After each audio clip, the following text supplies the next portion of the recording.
नमस्कार, मैं नशीम सिद्दीकी। आप देख रहे हैं क्रांति टुडे। आज हमारे बीच मौजूद है जीशान रजा जमील, जो प्रदेश महासचिव उत्तर प्रदेश भारतीय राष्ट्रीय छात्र संगठन से हैं। 30 तक युवा नेता माने जाते हैं। आज देखा जाए नेताजी स्मारक में सबसे युवा नेता बैठे हैं जो छात्र राजनीति करते हैं और छात्र राजनीति की शुरुआत कर रहे हैं और देश के लिए योगदान देंगे। छात्र से शुरू करेंगे, राजनीति में आएंगे और कई कार्य भी करेंगे। लेकिन आज शुरुआत है तो नेताजी स्मारक में आज बैठे हुए हैं। देखते हैं क्या सवाल देते हैं, राजनीति में आने के प्रमुख क्या कारण है और कई विषयों पर आज चर्चा करते हैं।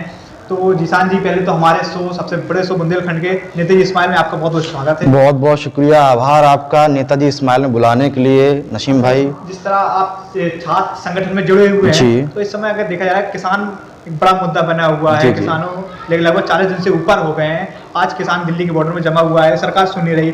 इस पर आपका क्या मानना है? आपके जो संगठन के पदाधिकारी उनका क्या मानना है कि क्या है सरकार की तानाशाही है कि आज उनकी किसानों को सुन नहीं रही है? इतनी कड़ाके की ठंड में वो वहाँ पर जमे हुए हैं। देखिए, जब किसानों की बात आती है तो सबसे पहले आज मुझे चंद दुष्यंत कुमार जी की 2 पंक्तियां मुझे याद आ रही हैं। दुष्यंत कुमार जी लिखते हैं कि कहाँ तो तय था चरागा हर एक घर के लिए, कहाँ तो तय था चरागा हर एक घर के लिए, कहाँ तो मयस्सर नहीं चिराग इस शहर के लिए। 2022 में जो बड़े बड़े वादे करते थे माननीय प्रधानमंत्री मोदी जी कि किसानों की आय दोगुनी कर देंगे, लेकिन वर्तमान स्थिति को परिस्थिति को देखते हुए किसान आज अपने आप में कुंठित महसूस कर रहा है, अपने आप में दबा हुआ महसूस कर रहा है। जब से बिल आया है किसानों के काले कानून, एक काला बिल, काला फरमान आया है जब से, तो किसान आज बॉर्डर पर, अन्नदाता आज बॉर्डर पर आंदोलनरत है। लगभग आज 40 से 42 दिन हो चुके हैं। 60 से ज़्यादा किसान अपनी आत्महत्याएं कर चुका है या किसान मर चुका है वहाँ, ठीक है, जो शहीद हो चुके हैं। लेकिन आज प्रधानमंत्री मोदी जी के कानों पर जूं नहीं रह रहा है। और कहीं ना कहीं एक सिर्फ और सिर्फ किसानों की लड़ाई नहीं है, ये छात्रों की भी लड़ाई है, आने वाले कल की नई युवा पीढ़ी की भी लड़ाई है, ये हमारी नस्लों की लड़ाई है।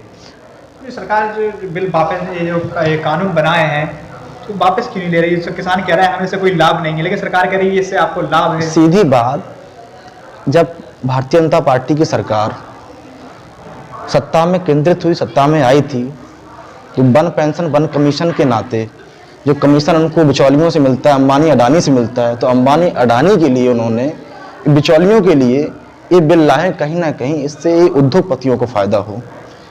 जैसे आप छात्र संगठन से वास्ता रखते हैं और छात्र भी हैं, पढ़ाई लिखाई कर रहे हैं, तो जैसे प्रधानमंत्री जी ने 2012 में कहा था कि हर वर्ष 2 लाख युवाओं को रोजगार देंगे, नौकरी देंगे। इस पे आप क्या मानते हैं? लगभग आज युवा शिक्षित तो हो रहा है लेकिन नौकरी नहीं मिल रही है। वादे पे कितने आज वर्तमान स्थिति में आप देख रहे हैं कि युवा की जो बेरोजगारी दर है वो आज तक आज़ादी के बाद से सबसे ज़्यादा बेरोजगारी दर युवाओं की है। और अगर हम लोग छात्र नेता के नाते, छात्र राजनीति के नाते शिक्षा बजट की बात करें, तो जब शिक्षा बजट आता है तो हम जैसे युवा, चाहे जो विश्वविद्यालय के हों, कॉलेज के हों, वो सबसे पहले शिक्षा बजट देखते हैं कि शिक्षा बजट से ही आने वाले नव भारत के निर्माण की नीति बनती है। लेकिन शिक्षा बजट आप दिन पर दिन देख रहे हैं भारतीय जनता पार्टी की सरकार में, या उत्तर प्रदेश का शिक्षा बजट देखो या पूरे भारत का शिक्षा बजट देखो, तो कहीं ना कहीं शिक्षा बजट बराबर कटौती कर दी जा रही है। अगर छात्रवृत्ति की बात हो तो छात्रवृत्ति शुल्क प्रतिपूर्ति तक नहीं आ रही है।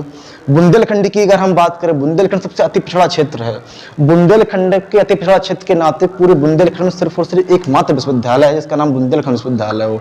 1975 में बुंदेलखंड विश्वविद्यालय बना हुआ था तो उस दिशा और दृष्टि के साथ बना हुआ था बुंदेलखंड विश्वविद्यालय कि कहीं ना कहीं आदिवासी, दलित, मुस्लिम, माइनॉरिटी, अल्पसंख्यक, दबे, मध्यम वर्ग, गरीब बच्चों के परिवारों के बच्चे जो उच्च शिक्षा दिल्ली या तुम्हारा बाहर ना पढ़ सकें, वो कहीं ना कहीं बुंदेलखंड जैसी जगह पे बुंदेलखंड विश्वविद्यालय के अंदर अध्ययन कर सकें। लेकिन आज अगर बुंदेलखंड विश्वविद्यालय की बात करें तो बुंदेलखंड विश्वविद्यालय को कहीं ना कहीं अर्ध सरकारी कर दिया गया है, ठीक है। और बुंदेलखंड विश्वविद्यालय फीस की बढ़ोतरी आज चाहे वो प्रोफेशनल कोर्सेस हो या नॉन प्रोफेशनल कोर्सेस हो, वो कहीं ना कहीं प्राइवेट कॉलेज जितनी फीस बढ़ा दी है। हम लोगों ने इसके लिए मुहिम उठाई, पूरे NSY ने इसके लिए मुहिम उठाई, हम लोगों ने आंदोलन भी किया, तो हम लोगों को गिरफ्तारी कर जेल में डालने का कार्य करती है सरकार। सरकार नहीं सुनी। लगभग 2012 में वादा किया था, अभी तक तो लगभग 16 करोड़ युवाओं को नौकरी मिल जानी चाहिए थी। तो तब भी प्रधानमंत्री जी बड़ी मुस्कुरा के कहते हैं कि आज युवा किसान हमारे साथ हैं, जबकि आज किसान करोड़ों के हिसाब से किसान देखा जाए करोड़ों लोग वहाँ पर दिल्ली में हैं, तब भी प्रधानमंत्री जी इतना विश्वास कहाँ से आता है? आज युवाओं के साथ ठगी हो रही है, छात्रों के साथ ठगी हो रही है, इसी को देखते किसानों के साथ भी ठगी हो रही है। लेकिन अंधभक्ति में लीन और एक जो कम्युनलिज्म की विचारधारा में बनकर जो माननीय प्रधानमंत्री जी एक प्रोपेगेंडा फैलाते हैं, सिर्फ और सिर्फ उसी का है नतीजा और कहीं कुछ नहीं है। यूपी में आप कानून व्यवस्था कितना भरोसा मानते हैं? योगी जी कह रहे हैं हमारी कानून व्यवस्था अभी तक की बेस्ट कानून व्यवस्था है, अन्य सरकारों आज देती रही है, सपा में जातिवाद चलता है, बसपा में उन्होंने अर्जुन एक्ट में कई सवाल उठा देते हैं। अगर देखा जाए हम जिनके मुद्दे नहीं लेंगे, लेकिन आप आज वर्तमान में कानून व्यवस्था कितना यकीन रखते हैं कि आज कानून व्यवस्था जो है बिल्कुल सटीक चल रही है यूपी में? उत्तर प्रदेश की बात करें आप तो उत्तर प्रदेश में दिन दहाड़े रेप घटनाएं, बलात्कार, लूट, डकैती ऐसी अपराध हो रहे हैं, जघन्य अपराध हो रहे हैं, हत्याएं हो रही हैं, चाहे वो हाथरस हो या बदायूं हो। रिसेंटली 4 से 5 दिन पहले बदायूं का रेप कांड आपने सुना होगा, ठीक है। तो अब इससे अंदाजा लगा सकते हैं कि यूपी कानून व्यवस्था कितनी अच्छी है, ठीक है। पूर्ण रूप से चरमरा गई है यूपी कानून व्यवस्था। आपके जीवन से जानना चाहते हैं, आपने राजनीति की शुरुआत की है, क्या कारण बस रहा कि आप राजनीति में आ गए? ये छात्र से एक राजनेता बनना बहुत बड़ा संघर्ष हो जाता है। छात्र राजनीति अगर हम कहें तो ये कोई पैसा या शौक नहीं है। छात्र राजनीति या राजनीति में इंसान तभी आता है जब कहीं ना कहीं आपके ऊपर कोई ना कोई चीज़ बीती हो। जब मैं बुंदेलखंड विश्वविद्यालय में अध्ययन था और वहाँ मैं पढ़ रहा था, तो मुझे एक छात्र के नाते छात्रों के इतनी अनियमितताएं थी बुंदेलखंड विश्वविद्यालय में, तो मैंने धीरे धीरे करके छोटे छोटे मुद्दे उठाना स्टार्ट करे। जब मुद्दे उठाना स्टार्ट करे तो कहीं ना कहीं, चाहे वो कुलपति हूँ, चाहे वो प्रशासन हो, चाहे शासन हो, बात नहीं मानता था और बात मानते मानते हमें गिरफ्तार कर लिया जाता था। तो धीरे धीरे करके छात्रों के मुद्दे उठाए तो कहीं ना कहीं लगा कि हमें आज एक छात्र धर्म निभाते हुए और युवाओं को धर्म निभाते हुए छात्र राजनीति में आकर एक संगठन के झंडे के तले, एक संगठन के बैनर के तले हमें मुद्दा उठाने चाहिए। और फिर हमने NSY ज्वाइन की। NSY के नाते NSY के साथ हमने मुद्दे उठाए। फिर NSY का मैं बुंदेलखंड विश्वविद्यालय का अध्यक्ष भी रहा हूँ, ठीक है। फिर प्रदेश कार्यकारिणी में भी आया हूँ, ठीक है। प्रदेश लेवल के मुद्दे उठाए हैं और बुंदेलखंड विश्वविद्यालय के तमाम मुद्दे उठाए हैं। जैसे आप बता रहे हैं बुंदेलखंड के अध्यक्ष रहे हैं, गहन अध्ययन किया होगा, जानकारी होगी। तो बुंदेलखंड आज शिक्षा से, रोजगार से बिछड़ा हुआ है। आज यहाँ के लाखों लोग दूसरे राज्यों में काम करने के लिए जाते हैं, पलायन करते हैं। तो इसका मुख्य कारण प्रमुख का क्या माना जाएगा? यहाँ इतनी सुविधा के क्यों नहीं मिल पा रही? स्वयं का आज तक बुंदेलखंड का रोजगार नहीं है।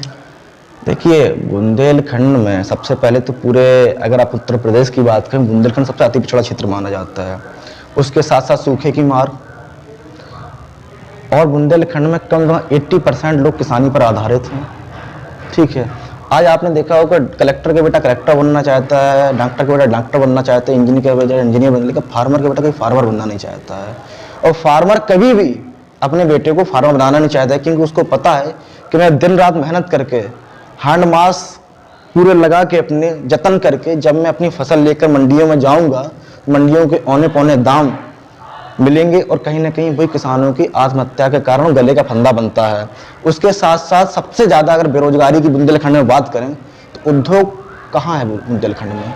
जो कंपनियां आज नोएडा में या जो कंपनियां आज दिल्ली में लग रही हैं, कहीं ना कहीं उत्तर प्रदेश सरकार को बुंदेलखंड के बारे में सोचना चाहिए, बुंदेलखंड में लगाना चाहिए। तो आज भाजपा की पहले सरकार सपा की रही है, बसपा की रही है, आपकी भी रही है। हमारी तो आज से 30 साल 35 साल पहले रही थी सरकार नहीं है। तो आज तक बुंदेलखंड नहीं, आपकी जब सरकार थी, आपके सरकार ने केंद्र में थी पैकेज दिया था बुंदेलखंड के, सबसे बड़ा पैकेज अभी तक का कांग्रेस का माना गया है अभी तक का बुंदेलखंड को लेकर।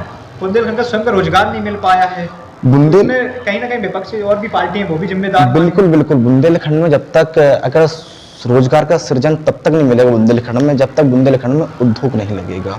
और हमें कहीं ना कहीं बुंदेलखंड में उद्योग लगाना चाहिए। कहीं जो बुंदेलखंड का पढ़ा लिखा युवा हो, या जो बुंदेलखंड में 10+2 का युवा हो, जो जहाँ आज हम देखते हैं कोई अहमदाबाद, गुजरात, बिहार का भी युवा गुजरात भगता है, ठीक है। गुजरात मॉडल प्रधानमंत्री मोदी बताते हैं। तो कम बुंदेलखंड को लेकर भी कुछ ना कुछ करना चाहिए, तो बुंदेलखंड का लोग पलायन नहीं होंगे।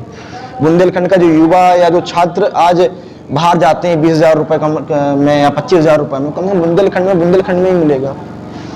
तो आप जो राजनीति शुरुआत की है, अब आगे कहाँ तक जाना चाहते हैं और राजनीति में खुलकर कहाँ आएंगे, तो आपने कांग्रेस पार्टी क्यों ज्वाइन करी? 2 सवाल एक्चुअली में क्या है, राजनीति में सबसे पहले आपको एक विचारधारा अपनानी पड़ती है, ठीक है। और कांग्रेस की विचारधारा और एनएसवाई की विचारधारा सिर्फ और सिर्फ गांधीयन और नेहरूयन, ठीक है, मौलाना आज़ाद की विचारधारा से प्रेरित है। और गंगा जमनी तहजीब जो हम कहते हैं, ठीक है, so called democracy, so called secularism, ठीक है, तो सेकुलरिज्म के आधार पर हमें आज कांग्रेस की आइडियोलॉजी, गांधीयन आइडियोलॉजी, नेहरूयन आइडियोलॉजी मुझे पसंद थी, तो मैंने आज कांग्रेस विचारधारा। आपने गए पढ़े लिखे छात्र समाज से हैं, हम जो छोटा एक जो सवाल हर एक नेता से हमने पूछा, अच्छे बड़े बड़े नेता साहब से पूछना चाहेंगे, इस समय वर्तमान में राजनीति सोशल मीडिया से की जा सकती है जनसंपर्क से? आज सोशल राजनीति में क्या हावी है, जनसंपर्क या आपका सोशल मीडिया? देखिए, अगर हम एक पक्षी ये कहें कि जनसंपर्क ही कर लें, सोशल मीडिया का, तो नहीं हो सकता है। हमें सोशल मीडिया पे ही आज आप वर्क करना पड़ेगा। जनसंपर्क, जब तक संगठन अगर कहीं से मजबूत होता है वो सिर्फ जनसंपर्क से होता है, सोशल मीडिया से नहीं होता। सोशल मीडिया से आप अपनी बात अनेक प्लेटफॉर्म के सोशल मीडिया के माध्यम से अपनी बात आप जनता तक या जनार्दन तक पहुंचा सकते हैं, लेकिन उसके सुख दुख के भागीदारी नहीं बन सकते हैं। संगठन तभी मजबूत होगा, संगठन तभी खड़ा होगा जब आप जनता के या अपने पूरे कार्यकर्ताओं के सुख दुख में भागीदारी बने रहें। तो साथ में दोनों चीज आपको लेना है, हाँ, आगे आपको करना है, आगे करना है। तो इस समय जैसे कोरोना को लेकर बड़ी अफरा मची है, सरकार अपनी वाहवाही लूट रही है कि सबसे अच्छी व्यवस्थाएं हमारी रही हैं।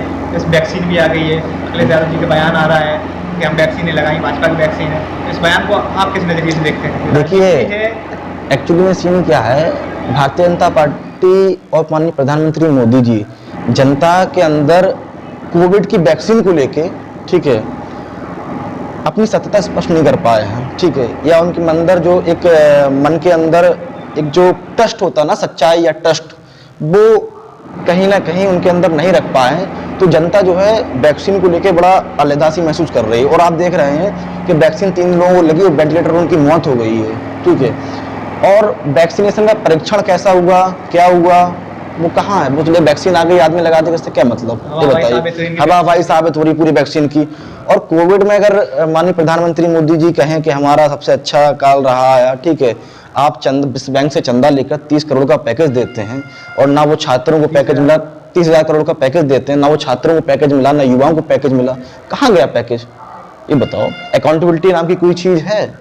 आप बताओ कहाँ दिखाया पैकेज? कहीं तो नहीं दिखा पैकेज हमें, ठीक है। बिहार में चुनाव तो बिहार में वैक्सीन मिलने लगती है, सिर्फ और सिर्फ नरेंद्र मोदी जी और नरेंद्र मोदी की सरकार सिर्फ और सिर्फ हवाई साबित करना चाहती है। ये हमारा शो लास्ट सवाल ये रहता, शो का आप क्या कहना चाहते हैं जनता से, आगे क्या करना चाहते हैं, जनता से क्या अपील करना चाहते हैं? अगर जनता से या छात्रों से अपील यही करूंगा मैं, सबसे पहले हमारे भारत के नवनिर्माण के लिए, आने वाली पीढ़ी के लिए, ठीक है, हमें शिक्षित जरूरी है, शिक्षित होना भी जरूरी है, समझे।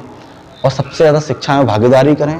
और अगर राजनीति की बात करूं, सबसे ज़्यादा आज युवाओं को राजनीति में आना जरूरी है। और तब जब युवा राजनीति में आएगा, ठीक है, तभी कहीं ना कहीं नव भारत का निर्माण होगा, ठीक है।